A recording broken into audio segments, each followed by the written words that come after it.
बेहद का दुख देने वाले रावण रूपी दुश्मन की बुराइयों की जायदाद का त्याग कर बेहद का सुख देने वाले बेहद के पिता परमात्मा की श्रीमत पर चल ईमानदारी से सारे हिसाब किताब चुकता कर खुद को कर्म भोग की कड़ी सजाओं से फ्री करने की, सभी को सत्य से परिचित कराने का कर्तव्य पूरा करने की सदगति दाता पतित पावन लिबरेटर सदगुरु परमात्मा की हम आत्माओं के लिए आज की मुरली से शिक्षाएं। परमात्मा सृष्टि रूपी ड्रामा में प्रवेश करते हैं जब सब कुछ नियंत्रण के बाहर हो जाता है, सब बिगड़ जाते हैं। अति के कारण सृष्टि परिवर्तन जरूरी हो जाता है। पवित्रता के धर्म की अति ग्लानि हो जाती है। सबसे पहले कृष्ण की आत्मा के 84वें जन्म में ब्रह्मा को, फिर उनके द्वारा अन्य भूली हुई भटकती हुई हम आत्माओं को अडॉप्ट करते हैं। पवित्रता की प्रतिज्ञा करवाकर ब्राह्मण बनाते हैं। शूद्र के संस्कार को यूज नहीं करना है, ये उनका फरमान है। उसकी जगह अब ईश्वरीय संस्कारों को कार्य में लगाकर सफलता मूर्त बनने का वरदान दे रहे हैं परमात्मा। जो भी परमात्मा मुरली द्वारा हमें करने को कहते हैं, जो उनकी श्रीमत है, वो ईश्वरीय संस्कार है। रावण राज्य में कुछ भी होता रहे, कोई कैसा भी व्यवहार करे, हमें उसके प्रभाव में नहीं आकर सभी को आत्मिक रूप में देखना है, सभी के प्रति कल्याणकारी भावना रखनी है। ईश्वरीय संस्कार अर्थात मन वचन कर्म से पवित्र रहना है, शांत रहना है, सभी को सुख देना है, सभी को स्नेह देना है, शक्ति देनी है। ज्ञान की शक्ति को यूज कर सभी के साथ व्यवहार में आना है। ईश्वरीय संस्कार कहते हैं ज्ञान गुणों शक्तियों के खजानों को समय श्वास खुशी पवित्रता दुआओं बोल श्रेष्ठ कर्म श्रेष्ठ संकल्पों के खजानों को कार्य में लगाकर सफल करो। ईश्वरीय संस्कार दिव्य संस्कार हैं जिन्हें कार्य में लगाकर दैवी गुणों को धारण करना है। ईश्वरीय संस्कार अर्थात हर कार्य में एक्यूरेसी हो। अमृत वेले से रात तक जो ईश्वरीय नियम है उसी प्रमाण हर कार्य हो। ईश्वरीय संस्कार अर्थात औरों में सिर्फ गुणों को देखना है और उनकी महिमा करनी है। सभी प्रति सिर्फ और सिर्फ कल्याणकारी दृष्टि वृद्धि हो, अर्थात ईश्वरीय संस्कार प्रमाण परोपकार करना है, सदा निश्चिंत रहना है, सदा हर्षित मुख रहना है। मन बुद्धि दिल चित्त बिल्कुल स्वच्छ रहे, किसी का भी अवगुण चित्त पर न हो, सदा सभी से संतुष्ट रहना है। कोई शिकायत नहीं, कोई प्रश्न नहीं, कोई करेक्शन नहीं, क्योंकि ड्रामा का राज बिल्कुल स्पष्ट है। स्वधर्म में रहकर स्वधर्म का सहयोग देना है ताकि दूसरों को भी अपनी बुराइयां छोड़कर स्वधर्म में लौटने का बल मिले। ईश्वरीय संस्कार अर्थात निर्बल में भी साहस भरना है, चरित्र से गिरे हुओं को उठाना है, उनसे नफरत नहीं करनी है। श्रीमद प्रमाण हर कर्म करते सदा डिटैच अर्थात न्यारा रहना है, दृढ़ता से सही मार्ग पर चलना है और धारणा करनी है। अनुशासन में सदा रहना है ताकि श्रीमत का कभी उल्लंघन ना हो। सरल रहना है, जिद या कट्टरता ना हो, निरहंकारी होकर रहना है, उमंग उत्साह में रहना है, दूरदर्शी रहना है, अर्थात तीनों कालों का ज्ञान बुद्धि में रखकर हर कर्म करना है। निर्भय रहना है, हर बात में बड़ा दिल रखना है, स्व के लिए भी और सभी के लिए शुभ भावना रखनी है। ईमानदार रहना है, अर्थात आत्मा है इसलिए आत्मा के स्वधर्म को ही यूज करना है और सभी को आत्मा रूप में देखना और व्यवहार में आना है। नम्रता का कवच पहन कर रखना है, अंतर्मुखी रहना है, खुद की कमियों को चेक कर खत्म करना है, देह के मैंपन का त्याग कर सदा हल्का रहना है, समझदारी वाली गंभीरता हो, सदा रहम दिल आज्ञाकारी, नियम से ईश्वरीय पढ़ाई पढ़नी और होमवर्क करना, धैर्यता शालीनता पवित्रता श्रेष्ठता सादगी मधुरता अथक आत्मविश्वास सहनशीलता ईश्वरीय संस्कार हैं। इन्हीं का प्रयोग करने की समझ दे रहे हैं परमात्मा।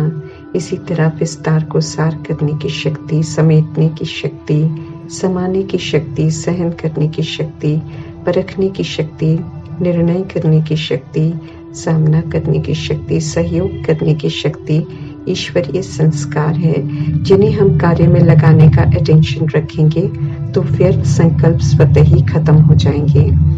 यहाँ जो भी परमात्म ज्ञान हम सुन रहे हैं वो ईश्वरीय संस्कार है, जिन्हें प्रैक्टिकल कार्य में लगाना है, सफल करना है, अर्थात जमा करना है। सिर्फ बुद्धि रूपी लॉकर में रखने से कोई प्राप्ति नहीं है, कोई फायदा नहीं है। पुराने देह अभिमान के संस्कारों को यूज नहीं करना है, बल्कि मन से, वाणी से, शक्तिशाली वृत्ति से ईश्वरीय संस्कारों को प्रयोग में लाकर सफलता मूर्त बनना है। इस समय है प्रयोग में लाकर उन्हें अपना बनाने का, क्योंकि यहाँ से ही ईश्वरीय संस्कारों को लेकर जाना है। परमात्मा को कंपेनियन बनाना और परमात्मा की कंपनी में रहना, अर्थात पाप और मैं की छत्र छाया, अगर ये साथ है तो कोई भी विघ्न रुक नहीं सकता है। परमात्मा की याद और साथ से सहज ही विघ्न विनाशक बन जाते हैं। झूठ कपट रावण राज्य की देन है। इन बुराइयों से मुक्त होना है और अब सत्य परमात्मा के साथ सदा अंदर बाहर सच्चा रहना है। शूद्र और ब्राह्मण, ज्ञान मार्ग और भक्ति मार्ग, जिस्मानी और रूहानी सेना का अंतर बुद्धि में स्पष्ट रखकर सदा अलर्ट रहना है और सच्चा ब्राह्मण बनकर ज्ञान मार्ग पर चलना है और रूहानी सेना बन गुप्त युद्ध कर स्वराज्य अधिकारी बनना है और फिर ईश्वरीय कार्य में मददगार बनना है। दुनिया की सेना हिंसा सिखाती है, परमात्मा डबल अहिंसक बनाते हैं। काम, विकार और क्रोध, इन दोनों हिंसाओं से लोभ, मोह, अहंकार उत्पन्न होते हैं। परमात्मा की सेना गुप्त है। हम आत्माओं का युद्ध रावण राज्य में धारण की हुई अपनी कमी कमजोरियों से है। उनका गुप्त सामना कर अब उन कमी कमजोरियों को किसी भी परिस्थिति में यूज नहीं करना है। श्रीमत पर चल ऐसे डबल अहिंसक बनते हैं तो भविष्य में विश्व का मालिक बनते हैं। शूद्र और ब्राह्मण दोनों ही युद्ध के मैदान में हैं इस समय। शूद्र स्थूल हिंसा करते हैं, एक दूसरे को मारते हैं।